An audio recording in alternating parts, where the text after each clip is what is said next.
प्रश्नावली 3.6 10वीं class NCERT दूसरे प्रश्न का दूसरा भाग है। 2 महिलाएं एवं 5 पुरुष एक कसीदे के काम को साथ साथ 4 दिन में पूरा कर सकते हैं, जबकि 3 महिलाएं और 6 पुरुष इसको 3 दिन में पूरा कर सकते हैं। ज्ञात कीजिए इसी कार्य को करने में एक अकेली महिला कितना समय लेगी, पुनः इसी कार्य को करने में एक पुरुष कितना समय लेगा। जब भी हम काम और समय से संबंधित कोई प्रश्न करते हैं तो उसको हम सीधा नहीं जोड़ते, हम उसको उल्टा करके जोड़ते हैं।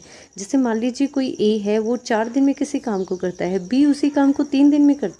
अगर कोई पूछे कि दोनों एक उस काम को कितने दिन में करेंगे, तो हम यहाँ पे 4 में 3 को सीधा नहीं जोड़ेंगे, हम यहाँ पे 1/4 और 1/3 करके जोड़ेंगे। अब इसको उल्टा करके जोड़ने का कारण क्या होता है, उसके लिए आपको अनुक्रमानुपाती और व्युत्क्रमानुपाती का पता होना चाहिए।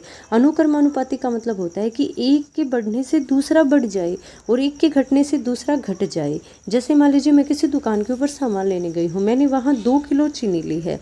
अगर मैं इस चीनी की मात्रा को बढ़ा दूं, जैसे मैंने 4 किलो चीनी ली, तो यहाँ मुझे पैसे भी ज़्यादा देने पड़ेंगे। अगर मैं चीनी की मात्रा को घटा दूं तो मुझे पैसे कम देने पड़ेंगे। इसे कहते हैं अनुक्रमानुपाती कि एक बढ़ रहा है तो दूसरा भी बढ़ गया, एक घट गया तो दूसरा भी घट गया। व्युत्क्रमानुपाती का मतलब होता है अगर एक घट गया तो दूसरा बढ़ गया, एक बढ़ गया तो दूसरा घट गया। अगर हम कहीं पे जा रहे हैं किसी गाड़ी के अंदर, अगर हम उस गाड़ी की स्पीड को बढ़ा देंगे तो हमें टाइम कम लगेगा, अगर हम उस गाड़ी की स्पीड को घटा देंगे तो हमें टाइम ज़्यादा लगेगा। अब यहाँ एक के घटने से दूसरा बढ़ रहा है तो इसे हम कहते हैं व्युत्क्रमानुपाती। अब बिल्कुल यहाँ पे वैसे ही सेम होता है, एक ए है एक बी है, ए किसी काम को 5 दिन में करता है, बी उसी काम को 2 दिन में करता है। अब यहाँ पे नंबर तो बड़ा 5 लग रहा है, लेकिन अगर मैं शक्ति यानी कि पावर की बात करूँ तो यहाँ पे बी की शक्ति ज़्यादा है ए से, क्योंकि बी उसी काम को जल्दी खत्म कर रहा है। अब यहाँ पे जो टाइम कम लेगा उसकी शक्ति ज़्यादा हो जाएगी, जो उसी काम को करने में टाइम ज़्यादा ले रहा है उसकी शक्ति कम हो जाएगी। इसलिए हम इसमें व्युत्क्रमानुपाती यानी हम उसका उल्टा व्युत्क्रम कर देते हैं। अब यहाँ पे हमें निकालना है कि एक महिला और एक पुरुष उस काम को अलग अलग अकेले अकेले कितने दिन में कर सकते हैं। अब हमें जो निकालना होता है हम उसको x और y मान लेते हैं। मान लीजिए महिला x दिन में काम करेगी और पुरुष y दिन में काम करेगा।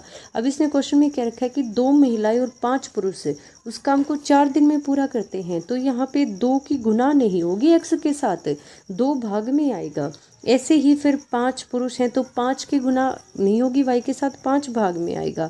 दोनों मिलकर 4 दिन में पूरा कर रहे हैं। अब यहाँ पे x और y दिन है ना, ये दोनों नीचे आए हैं तो ये 4 भी नीचे आएगा। 4 का उल्टा क्या होता है 1/4। ये हमारी पहली समीकरण बन गई। अब हम ऐसे ही दूसरी समीकरण बना लेंगे। दूसरे के अंदर है 3 महिलाएं, तो 3 महिलाएं अगर किसी काम को करेंगी x दिन में तो 3 के नीचे x आ जाएगा। 6 पुरुष किसी काम को करेंगे तो 6 के नीचे y आ जाएगा। दोनों कर रहे हैं मिलकर 3 दिन में, तो 3 दिन का भी हम उल्टा कर देंगे 1/3। ये हमारी दूसरी समीकरण आ जाएगी। अब हम इन दोनों समीकरणों को आगे हल करके x और y का मान निकाल लेंगे। अब हम इन दोनों इक्वेशन को p और q में चेंज करके सोल्व कर लेंगे। यहाँ पे 1/x को हम रख लेंगे p, तो ये आ जाएगा 2p प्लस ये आ जाएगा हमारे पास 5q। जब हम 1/y को q के इक्वल रखेंगे इज इक्वल टू 1/4, ये 4 दूसरी तरफ आकर मल्टीप्लाई में हो जाएगा, तो यहाँ पे आ जाएगा 8 और यहाँ पे आ जाएगा 20। बिल्कुल ऐसे ही सेम हम यहाँ पे सॉल्व करेंगे।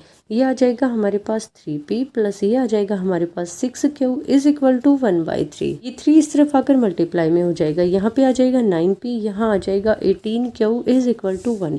ये 2 इक्वेशन हमारे पास आ गई। अब इन दोनों इक्वेशन को सोल्व करने के लिए आप किसी भी मेथड को अप्लाई कर सकते हो। एलिमिनेशन मेथड लगाएंगे तो हमें इनको इक्वल करना पड़ेगा।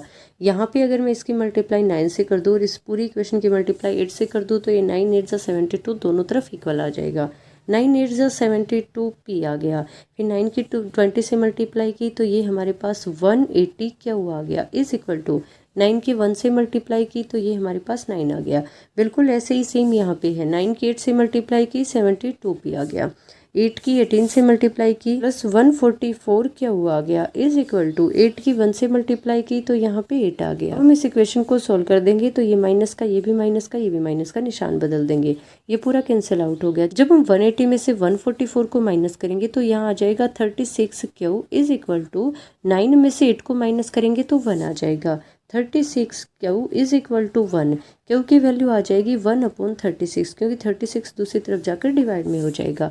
अब क्यू की वैल्यू आ गई, हम पी की वैल्यू भी निकाल लेते हैं। अब हम किसी एक इक्वेशन के अंदर क्यू की वैल्यू रख के पी की वैल्यू भी निकाल लेंगे। ये हमारा 9p ऐसे का ऐसा 18 क्यू की जगह पे हम रख देंगे 1/36। 18 को 36 से डिवाइड किया तो ये कैंसिल होकर आ गया हमारे पास 1/2 इज इक्वल टू 1 है। ये 1/2 दूसरी तरफ जाएगा तो माइनस का हो जाएगा। 1 में से 1/2 को माइनस किया तो 1/2 ही आ गया। 9p is equal to 1/2। ये 9 दूसरी तरफ जाकर डिवाइड में हो जाएगा तो 9 2 ज़ा 18। p की वैल्यू हमारे पास आ गई 1/18। अब हमने p को 1/x और q को 1/y के इक्वल माना था। p की जगह पे हम रख देंगे 1/18। जब हम इसको क्रॉस करेंगे तो x की वैल्यू हमारे पास 18 आ जाएगी। q की जगह पे हम रख देंगे 1/36। जब हम क्रॉस मल्टीप्लाई करेंगे तो y की वैल्यू 36 आ जाएगी। जब कोई वुमेन उस काम को करती है तो वो 18 डेज यानी 18 दिन में करेगी, और जब कोई मैन उस काम को करेगा तो वो 36 डेज यानी 36 दिन में करेगा। Thank you very much.